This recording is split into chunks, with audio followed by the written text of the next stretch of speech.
Okay, here goes nothing.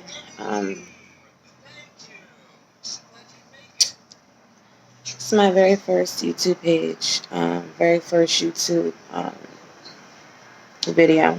I don't know how to edit. I don't know how to do anything. So it's like literally clear,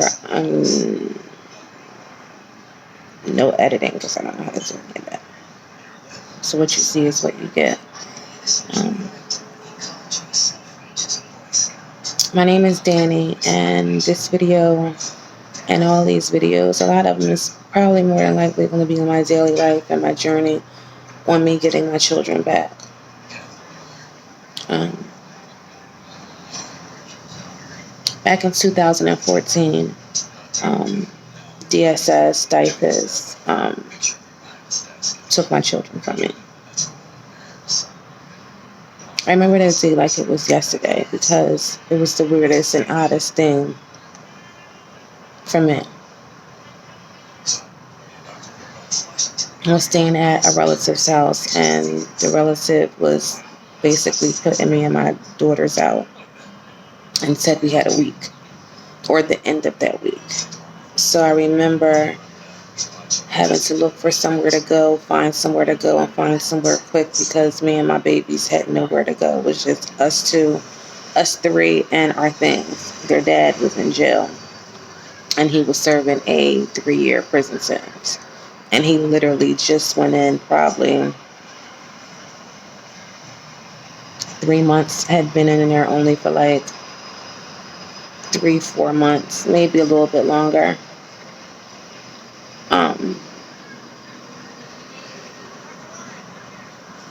At the apartment, where the apartments were laid out and how the apartments is laid out, prior to this, we would let the kids go to the park by themselves. And mind you, they were like 5 and 6. So it was somewhere where it was like you can see it from the house. You can walk there, you can get to them, and you can literally sit on the step and watch everything there. This particular night, I was stressed out, and a friend of mine was taking me to see a place where somebody, potentially me and my girls can just go. That place was like horrible. Like, when I say horrible, I don't even see how they lived in it. It looked like an abandoned place or whatever. So I'm stressed. And I'm just trying to figure out and think in my head, where am I going to take my babies? Where are we going to go? Oh my God, I don't want to end up in a shelter. Like, when I say stress, it was like, I can't even tell you the level of stress.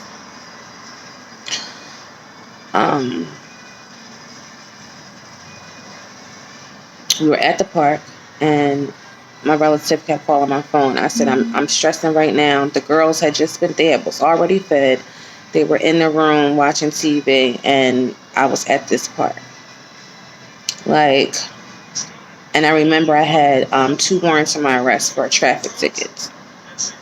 And we're sitting in the park. We're just me and my girlfriend and her friends. And we're drinking. And I know that's a bad combination, but normally, I mean, it's not what you're supposed to do, but a lot of people tend to do that. They go to like alcohol, whatever. So I'm literally sitting here trying to like, like figure this out, drunk or whatever. Cops come to the park. They asked for me specifically. And I'm like, what? No, you got the wrong person. So we got up and we left the park, and I was just going to go like around the other way and then go back to the house. So she yells, we're going to take your kids for child abandonment, whoever Danielle Patterson is.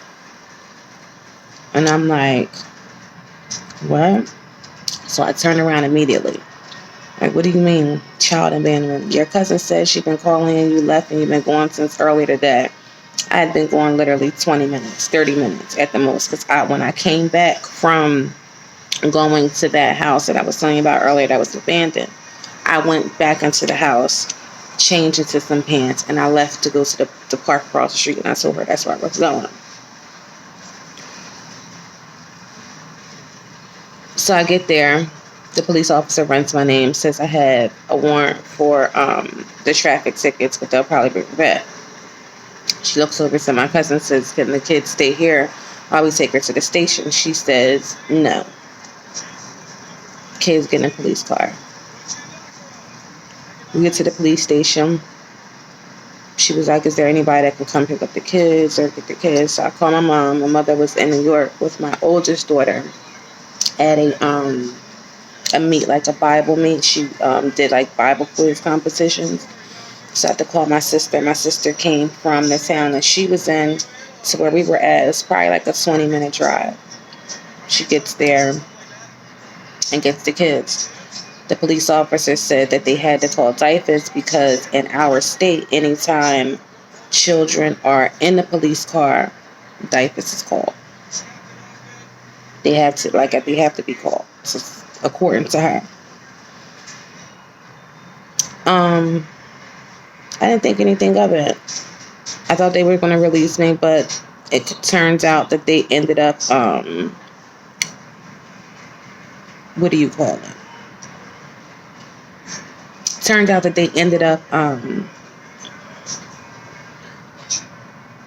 taking me to the county jail, and I had to see a judge the next day. My sister had the kids, everything was fine. This was on a Thursday this happened, so that Friday I'm calling my sister, calling her. She's not picking up the phone. So in my mind, I'm just assuming like, okay, because my sister has a daughter the same age as my girls. Oh, she hasn't seen my daughters in a while. She just probably wants to hang out and chill with them. So now it's like Saturday, and I'm calling her. She's not answering the phone. And I'm like, what? I say like I call my best friend at the time. I'm like, well, I'm trying to call my sister. She's not even answering. She got the girls. I'm wondering what the heck is going on. I'm calling my mom. Nobody's answering. Like, I'm not getting a hold of anybody. So she sends me this long text, and she was like, Mommy didn't raise us like this. She was like, DIFAS came and took your girls. I'm like, well, why would they take my kids? She said that the DIFAS lady said that the reason why is because you could come here and pick up your kids. So what? I could pick up my kids. They're my kids. DIFAS wasn't called on me. That's how the whole story begins. So I had to wait until that Monday. My children are in foster care. I wait until that Monday. Talking to them, they're like, all right, go take a drug test, go do this, go do that, blah, blah. Man, I never pretend to be a saint, and I'm not going to pretend now. I'm not going to start this to lie or say anything. One thing about me, I've never been like addicted to anything. Well, I can't say that. That's a lie. I've never made anything like a habit, like something where it affected like my living, my children, or anything of the sort. We had all went to Vegas probably like the February before all of this happened, and we had a nanny. And me and my friends, we went out and partied and had fun while the nanny babysit the kids. Like, and when I say party, we did everything. We drank, we took Percocets, sniffed a line of coke, took e-pills. Like, we were having a good time, but the kids was well taken care of. They weren't there. It's not something that we do often. It's not like a everyday thing. It's not even like a once a year, once every 6 months thing. It was just, a fun night. What happens in Vegas stays in Vegas, sort of thing. So when they asked me to take a drug test, I didn't care. Now, mind you, this happened in February when we went. This incident happened in May when they took my kids. So, of course, it's not in my system because I don't take it or whatever. So they was like, all right, we got to do a hair follicle test. Now, I don't know anything about hair follicle tests. I just didn't know anything about it. So I'm just like, all right, whatever. So take the test, and they called me back. I think it was like 3 days later or whatever, and was like, you tested positive for drugs. I'm like, you're right. Like, I'm going crazy on these people. Like, you're lying, you're making up stuff. I don't take drugs. I don't do drugs. Like, I'm like adamant. I'm whatever. We go to court. They don't give me back my kids. So now I'm panicking because my kids are in foster care. To understand the type of mom I am, nobody expected it, nobody even believed it, because even when I called my in-laws and called the people around to tell them. They was like, yeah, right. They thought I was lying. I'm like, no, I'm dead serious. That was the start to this whole situation. There was a lot of stuff that happened in between while my children were in foster care. They were beaten up. DIFUS was actually called on the foster parent, and DIFUS still kept my kids there.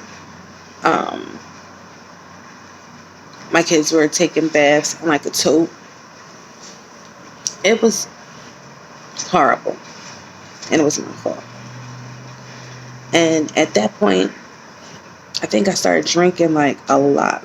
I know I started drinking a lot more. Like, it was more not recreational anymore. It was more like a habit, something to like numb me. They kept saying you have to go to drug programs, and me being rebellious and the type of person I am, I'm like, I'm not going to no drug program. I didn't do anything.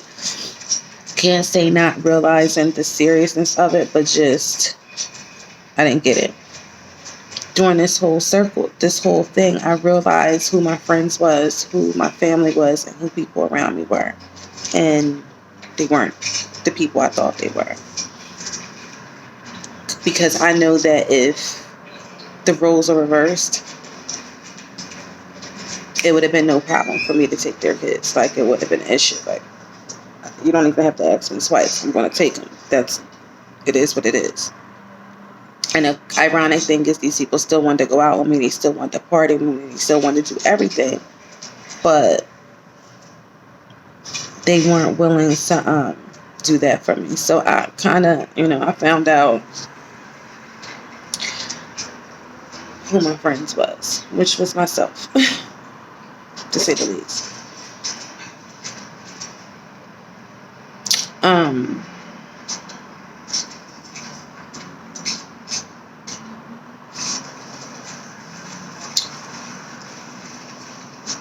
I had a relative, a family member, who I've known my entire life. She's been around since before my oldest brother was born. Like, that's how much of a family member she was. But long story short, she had found out, got wind of it, and was like, oh my God, I can't believe that. We gotta get these kids out of foster care. They need to be with family. And I was just happy. I was overjoyed. I was like, God has answered my prayers. She came into the picture, and I had completed. Mind you, this is probably like a year and a half into the kids being in diapers. I just did what I was supposed to. I started doing the work. Like, I just said, you know what? You're being stubborn. You know you're not on drugs. You know you're this. You know you're that. Like, just do what they're asking you to do. So I did it. Did the drug program. Did the parenting classes. Everything they needed me to do.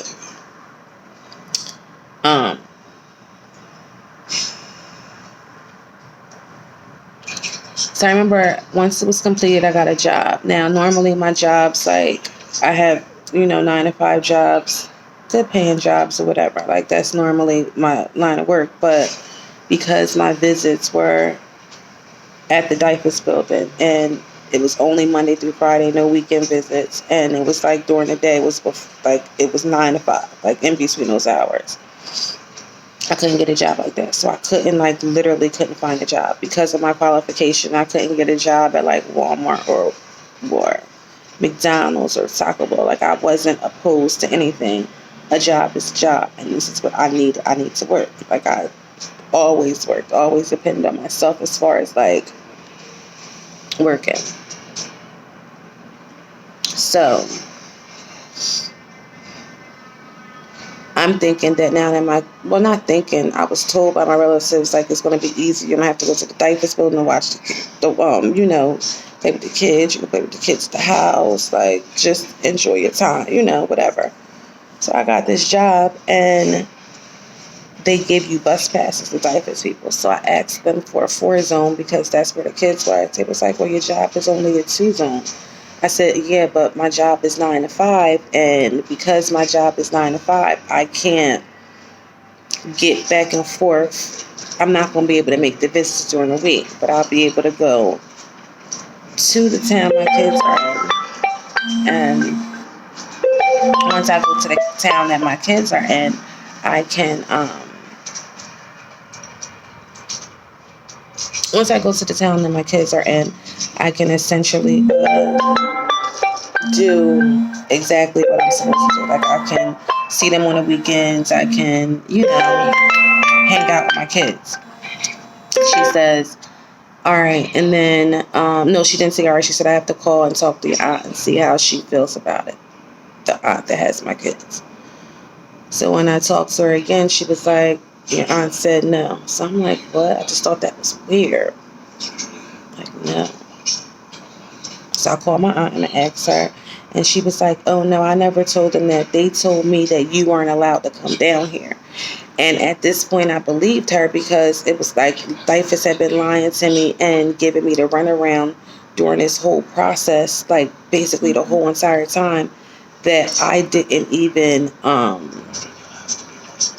think twice about not believing her. And that she had never gave me a reason not to believe her. So, the town I live in, they said there's this thing that they have here. It's like a fast track. They give you 2 years. The first year, they're trying to reunite the mom and the kids, the mom and the child. And if you still aren't ready within that year, the second year, it's them basically trying to place the child somewhere else permanently. So I'm like, I was basically on that second year. I'd fixed it. I did everything, all the programs they wanted me to do. There was times I have missed. I thought it was like funny, not funny, but I thought it was weird that every time I went to court and they would talk about things like, if I missed a visit, I missed a visit because I was sick. I'll miss a visit because the weather was too bad, like the snow was all the way up there and we couldn't make it. So they have it as me missing a visit. There was times I went there and they missed a visit, and theirs was always downplayed or whatever and dismissed. But whenever it was something for me, so I knew that when I started that job, that if I didn't go to work, if I did go to work and miss those visits, even though I was working, it would not have looked good in court. So I quit the job. Continued going to my visits at the building to go see my kids. Now it's towards the end. And my lawyer says to me, or the lawyer they appointed me, says to me, you have 2 options. Well, your aunt has 2 options. She can either do what they call a kinship, which is once the parents get themselves together, they could get their kids back, or a full-on adoption. I said, oh, she's going to do kinship, because she said that she was, trying to help me out and make sure that the kids was with the family until I got myself together. They come back to me and say, I didn't choose kinship, she chose adoption. And that's what we're going to go with. And I was done. Devastated.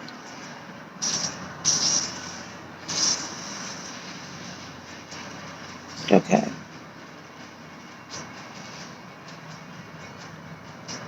Get the court. And of course I lost. She moved from the town we're in case you don't know by now, Jersey is where we live. And she moved the kids 3 hours out of state. 4 hours out of state.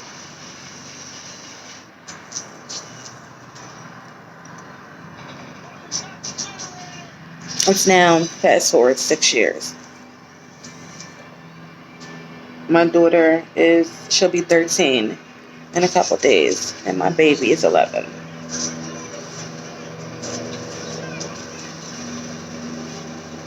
I wish this was like, oh, they're still doing good, everything's fine. Like, she lets the kids come and see me. She does every so often. She barely answers the phone.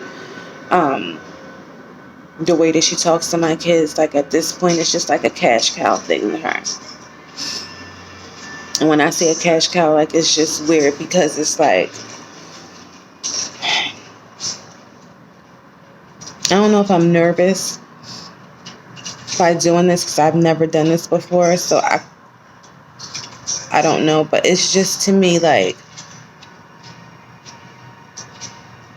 she has literally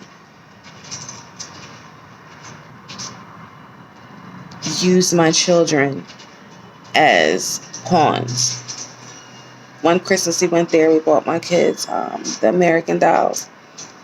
Never gave them the dolls. To this day, they've never played with them. They picked out the dolls. They were there with us. They helped us with the clothes, like ordering all the stuff. She never gave it to them. That year, they had so much stuff. The kids that they don't trust, they look like bums.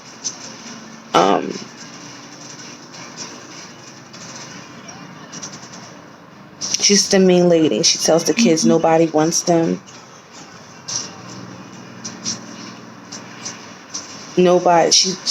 I know exactly what I want to say, and I want to put it into words the right way, and I don't want to make anything up, and I don't want to exaggerate. But she literally, she called not too long ago and said, "Oh, I'm putting my older daughter in juvenile because she doesn't want to listen. She want to keep going around." Like, she just went through this whole spill. She disrespects me. She runs away. Like, this whole thing. I want to get rid of her. Well, no, don't do that. She calls my mom. And of course, my mom says, well, no, she can't do it. So when she said that, I called their other grandmother, their father's mom. She said, what? I want my grandbabies. Give me her number. We found out that they have a cousin, an older cousin who's my age, maybe older, probably older, I think, who lives around the corner from them now currently. I gave her the number. Since the day that we gave her the number, there's been no contact. I hear from her, I heard through the grapevine, a very good source. She says the reason why she's no longer picking up the phone for us is because she was told by the state not to no longer contact her. They can no longer contact their family in Jersey. They recommended her not to contact the family in Jersey. So I'm sitting here thinking, like, if you don't want these children, and you're saying you don't want these kids, and you're saying that you want to give them up, when they have relatives who want them, why is it that now it's a problem? Where you're not talking to them, where you're not signing the paperwork for it to happen.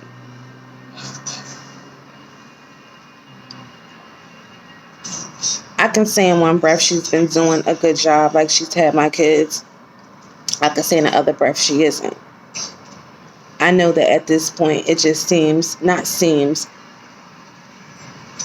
she has lied consistently. She is known from the door. This was a cash situation. When my children first got there, she lived in a 1-bedroom apartment and she worked. Since my children have been a part of her life, she has since retired and got a 4-bedroom house, 3 beds. It'll be one thing if she showed the kids love and just always showed them affection and was nice to them and was that type of person.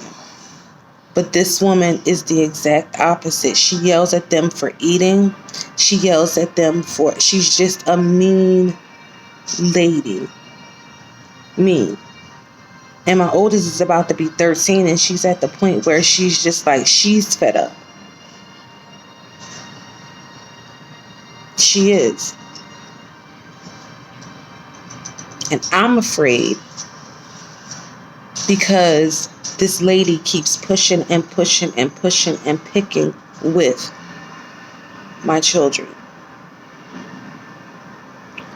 Why would you tell kids that nobody wants them? Why would you tell kids, oh, you can have them back as soon as you get this done? I know that, and you know that that's not true. You tell my kids that they have the option when they're 13 to decide. My daughter knows she's about to turn 13 in a couple days. What happened to that? I had to sit down with my daughter and tell my daughter, baby, that's not true. We had the option to get you back earlier. She chose to adopt you. That was her choice. She said, oh, if he didn't give them, they was going to give them to somebody else and blah, blah, blah. No. People have a right to do kinship, and she had a right to do kinship. She could have did that. She chose not to because she wanted the money. I've never been a person who had a drug problem. DYFS was never called on me. Nobody's ever said, oh, she's a bad mom. When they had my children were clean, up to date. Their hair was, their shop records is up to date. Their hair is done. They were loved children. They were very happy children. They hug each other because I'm always affectionate, and you took that from them. And no, I can't say it's all her. My guilt come from because of me being so stubborn that it didn't even have to go this far if I wasn't stubborn. If I'm taking responsibility.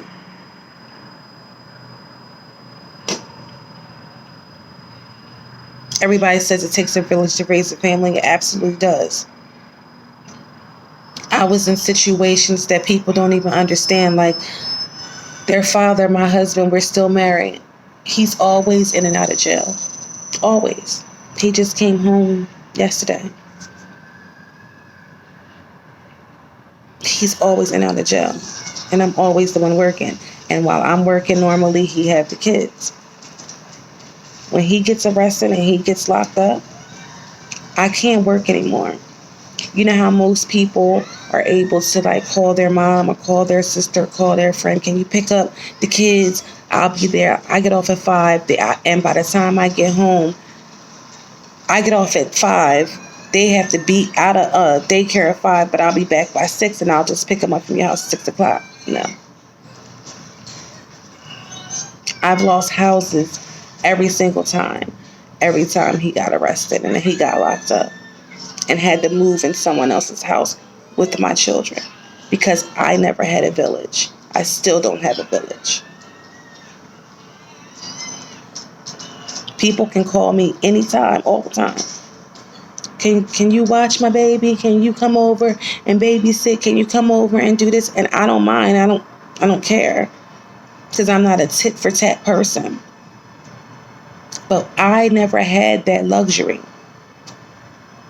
A girlfriend of mine said to me, like, why don't you ever just stay at a job? I've been at this job for this long.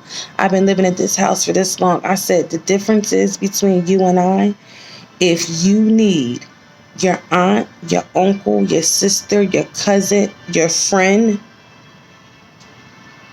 you have somebody to call when you need somebody to pick them up because you're running late. This is like you have somebody to call. I don't have that. If it's not their dad, I don't have that. It's me. Always been me.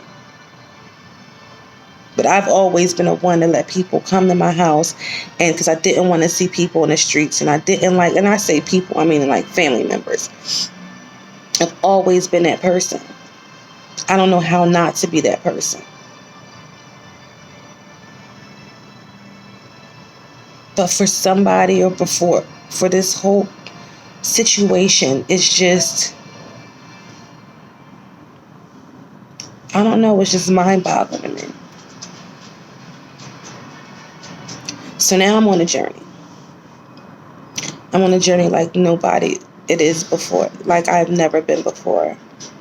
And my plan is to document my journey and document every single move, every single detail, everything that I'm doing. And I'm hoping that there's people out there that can talk to me, that can. And the crazy thing is, I find out years later that I told these people I'm a Muslim and you're not allowed to cut my hair. And they knew that, and it was still done. Like, I just don't. I don't know. I don't get it. I just don't get it. I don't get it. I don't get it. And criminal law and family law is completely different, because criminal law, I can call a lawyer and get a consultation and tell them what's going on. They'll say X, Y, and Z, or this may happen, or this may happen. Family law is so much different. Like, everywhere you call, it's like a $300 consultation. I don't have $300 to sit down and talk to you for you to either tell me, no, you can't do it, it's a possibility, or who has that kind of money? I don't.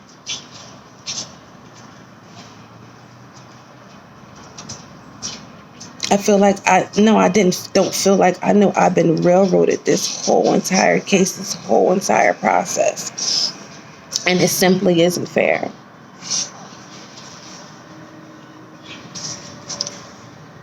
I'm going to continue to do my documents. Hopefully you want to take this journey with me. You can give me advice. You can like, subscribe, comment, and down below. And take this journey with me, please. Give me some advice. Give me some criticism. Tell me what I did wrong. Tell me what I didn't do wrong. Tell me how to fix it. Help me. Thank you.